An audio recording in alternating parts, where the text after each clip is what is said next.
Hi Pisces, this is Pisces Hub. Welcome to my channel. So for today's video, kukuha tayo ng mga cards galing sa ating Angel Answers Oracle cards para malaman natin kung ano yung mga gabay, advices, mensahe ng angel mo from October 29 to October 31, 2023. Okay, So, alamin natin, pwedeng mag-ask ka ng question, Pisces. You can think of a question and pwedeng masagot ito ng angel mo sa araw na ito. Or kung hindi naman, wala ka namang tanong, pwedeng panoorin mo lang itong video na ito and alamin natin kung ano yung magiging advice, mensahe ng angel mo for these 3 days. Okay? For October. Okay?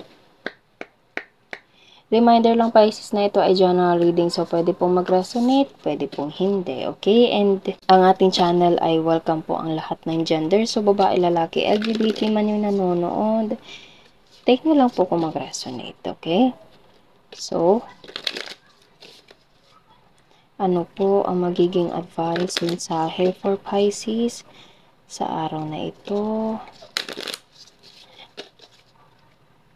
Ano po ang magiging advice, mensahe for Pisces from October 29, 30, and 31, 2023. Okay? So, kunin natin ito, dalawa. The situation will improve and no. Oh, okay. So, pwedeng meron kang tinanong Pisces and the answer is no. Okay? So, bakit po no? The situation will improve. Magiging maayos din lahat, Pisces. Magiging okay po lahat. Okay? So, ano pa po ang mensahe, gabay for Pisces? Bakit? Kunin nga natin ito, hindi siya maano. Don't stop. Okay. So, no, don't stop. Oh, okay. So, pwedeng meron kang sinabi, Pisces, or tinanong, and parang sabi ng angel mo, hindi. Huwag kang tumigil, okay? Para siyang ironic answered, pero konektado, okay? I hope na gets niyo yun. Parang, di ko na ba itutuloy yung opportunity, yung trabaho na inalok sa akin, or mga ganito, ganyan, okay?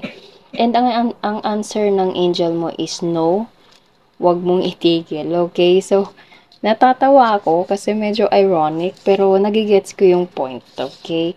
So, magiging okay din lahat, Pisces. Magiging okay din lahat. The situation will improve. Don't stop. Huwag mong itigil. Kung ano man yung mga humahadlang, huwag mong itigil. Ipatuloy mo lang, okay? And no need to worry. Yes. No need to worry. You don't have to stop. Merong sinabi yung angel mo na hindi. Ituloy mo yan. Huwag mong itigil. Huwag kang ma-stress. Ako bahala. Especially ang ating Panginoon ang magsasabi sa'yo nito. Okay? Gawin mo lang. Ituloy mo lang. Okay? You are guided. You are protected, Pisces. Okay? So, maganda naman, konektado yung reading, konektado yung cards. Natatawa lang ako kanina kasi medyo ironic, pero maganda yung connection ng reading natin, ng mga cards natin ngayon, okay? So, ano pa po? Okay, so wala na, hindi na siya mag-flip Pisces. So, yun po, improving health. So, pwede meron itong connection sa health, pwede ito ay mental health, physical health, kumbaga, ano pa ba?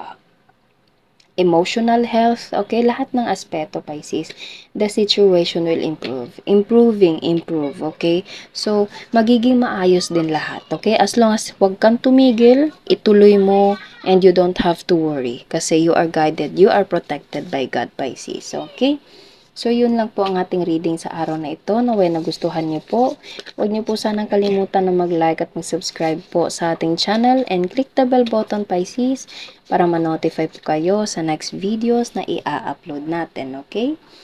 Thank you, Pisces, and God bless!